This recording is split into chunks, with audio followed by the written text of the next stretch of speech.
Agora a gente fala de saúde aqui no TJ Aparecida, porque está em análise pelo Ministério da Saúde a possibilidade do Sistema Único de Saúde fornecer um medicamento chamado Ozempic para o tratamento da obesidade. Normalmente esse remédio ele é usado para o controle de diabetes, mas ele também pode ser um importante aliado contra a obesidade. O Guilherme Machado está com uma médica endocrinologista e tem outras informações sobre essa medicação, ele já está aparecendo aqui. Muito boa tarde, Gui, as informações com você. Boa tarde para você, Lê, boa tarde para o Du, para todo mundo que está ligadinho no TJ Aparecida, é isso mesmo, né? A gente vem trazer esse serviço, essas informações para quem está acompanhando o nosso jornal. E você falou no começo, né, Lê, o Ministério da Saúde está fazendo essa avaliação, então, desse medicamento e ela pode ser concluída, inclusive, ainda nesse semestre.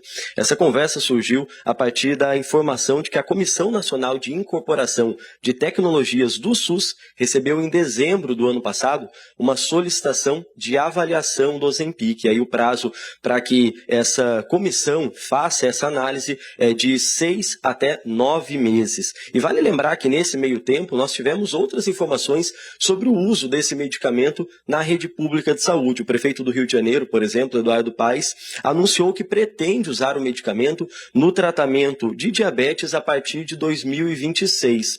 Na contramão dessa decisão do prefeito do Rio de Janeiro, outras 6 capitais, são elas São Paulo, Campo Grande, Recife, Natal, Belém e Boa Vista, negam seguir esse mesmo caminho e não pretendem, pelo menos por enquanto, entrar nessa discussão. Agora, para a gente compreender como é o uso desse remédio, que para quem acompanha as redes sociais tem sido tão falado não só no controle da diabetes, no combate à diabetes, mas também para pacientes que enfrentam a obesidade, a gente vai conversar agora com a Andressa de Filippo, ela que é endocrinologista. Doutora, obrigado, viu, por nos receber aqui e por nos ajudar a explicar isso para quem está em casa, partindo desse ponto, né?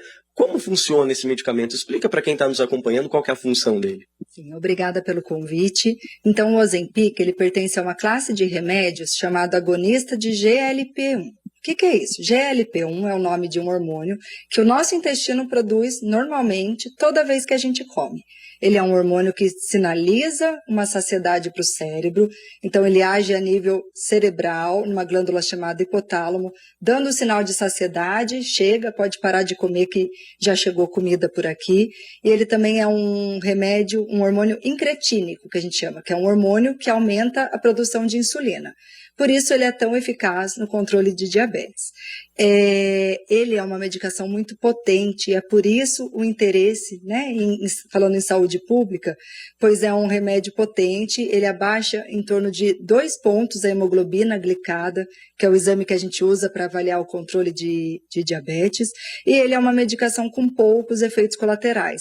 Então, na maioria dos casos, pacientes com diabetes grave, a gente precisa usar insulina, e com o Ozempic ou outros da mesma classe, é uma possibilidade da gente pôr um remédio potente, porém sem os efeitos deletérios da insulina, que seria chances de hipoglicemia, de cair o açúcar, ganho de peso. Ao contrário, né? Essa classe ela é muito famosa e muitas vezes banalizada na rede social por emagrecer.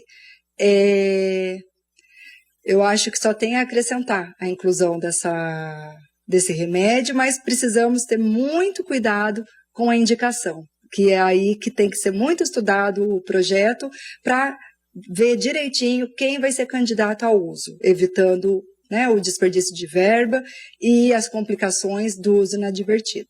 Você falou justamente desse uso, eu queria entrar nesse ponto, doutora, porque é um medicamento que ele requer o quê, por exemplo, para uma pessoa conseguir adquiri-lo? É um medicamento que precisa de prescrição médica na farmácia, na hora da compra? A gente está falando aqui do oferecimento do SUS na rede pública, mas vale lembrar que ele está disponível hoje nas farmácias para aqueles que podem comprar, né? Isso, ele não, no momento, ele não requer prescrição médica e ele está sendo muito banalizado por conta de ser associado à perda de peso, é um remédio potente e seguro para isso, porém, as pessoas têm usado inadvertidamente, sem acompanhamento médico, e ele não é um milagre, né? A obesidade é uma doença crônica, uma doença grave, que precisa de tratamento multidisciplinar, de nutricionista, endocrinologista, educador físico. Não vai ser sem mudança de hábito nenhuma, numa medicação que vai ter a solução da doença. E hoje em dia, muitos pacientes que necessitam usar o Ozempic, que tem todas as indicações, no consultório eles têm medo de usar, porque eles veem só complicações de pessoas que não tiveram segmento médico. Então, classificar o paciente que tem indicação é muito importante.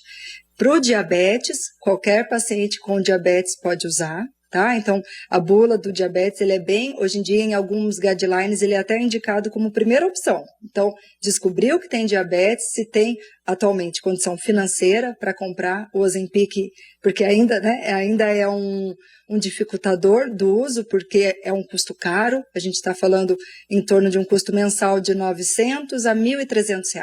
Então, não é um custo acessível à maioria dos brasileiros, mas pro diabetes ele é potente, seguro e temos muitos bons resultados usando. Para obesidade, a gente precisa conversar bem, definir a obesidade, né? Porque hoje em dia tem se feito uso dele para quem não tem obesidade, quem tem um peso normal e que, por fim estético, quer emagrecer 2, 3 quilos, ou muitas vezes até em distúrbios psicológicos, né? De distúrbio de imagem e tudo, mesmo pessoas magras não têm dificuldade nenhuma em ter acesso e em usar, causando muitas vezes outros distúrbios, né? Então, para obesidade, não se fala mais do Ozempic. Então, o Ozempic, ele é um remédio, é a semaglutida indicada para diabetes. Hoje já temos nas farmácias o Wegovy, que é a semaglutida indicada para obesidade. Quem tem indicação de usar? Quem tem um sobrepeso associado a complicações. Então, sobrepeso a gente ainda usa o IMC, tá? Que é aquela formulinha do peso com a altura. Um IMC acima de 27, com complicações da obesidade, seja gordura no fígado, diabetes, problemas osteomusculares, artrose de joelho, de coluna, já podem ser candidatos, ou obesidade, que é definida como IMC acima de 30.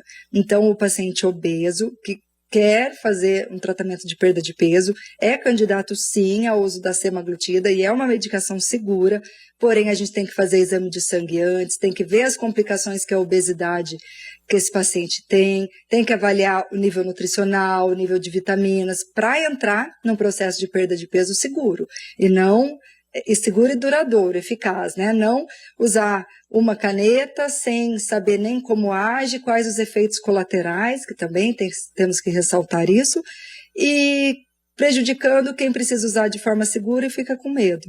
É por isso que é bom a gente levar esse tipo de informação, de orientação para quem está nos acompanhando, e você nos ajudou hoje, doutora. Obrigado, viu, pela participação com a gente aqui no TJ Aparecida, viu? Obrigada a vocês. Perda de peso, tratamento de diabetes não é fácil, mas pode ser seguro se feito de forma correta. Isso mesmo, por isso é tão importante trabalhos e acompanhamentos de médicos especialistas que vão criar o protocolo correto no uso dessas medicações. E claro que a respeito dessa liberação desse medicamento na rede pública de saúde, no Sistema Único de Saúde, a gente vai acompanhando, então, essa avaliação feita pelo Ministério da Saúde ao longo do ano de 2025 e certamente voltaremos a falar desse assunto aqui no TJ Aparecida, né? Eduardo, Letícia, volto com vocês aí no estúdio. É isso aí, Gui. Muito obrigado, principalmente pelas explicações da doutora, né? Esclareceu bastante coisa sobre esse remédio que está sendo banalizado, como a própria doutora falou. Um abraço para você, Gui. Muito obrigado. Boa tarde. Até mais.